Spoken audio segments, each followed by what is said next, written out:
They say the dead find peace after burial. But in a quiet village in Nigeria, one man came back knocking. This is not just a tale, it is a warning. A story passed through whispers, told by someone who saw it with his own eyes. Gather close and listen. My name is Chuka, and this happened when I was 14.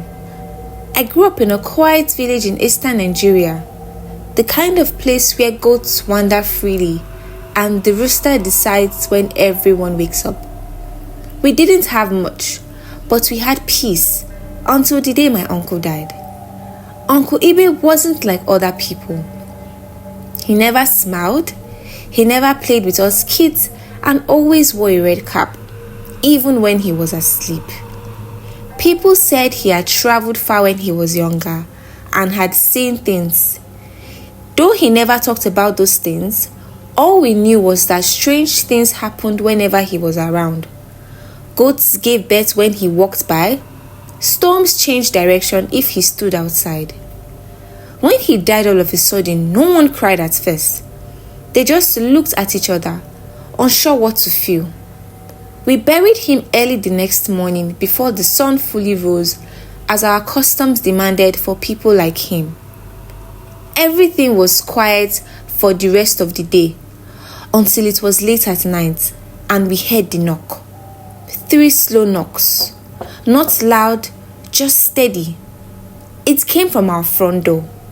I was inside with my mother, sister, and grandfather. At first, we all assumed it was a neighbor. But when my grandfather opened the door, he stumbled back and dropped his walking stick. It was Uncle Ibe, alive or something close.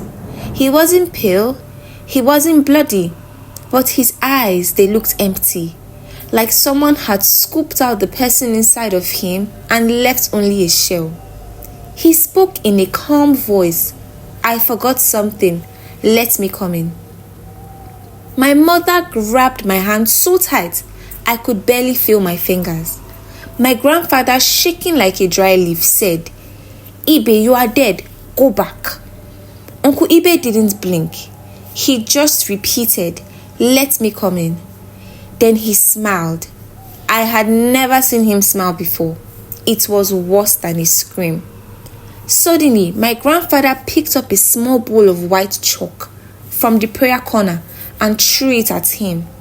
As soon as the chalk touched the ground in front of the door, Uncle Ibe vanished. Not walked away, not ran.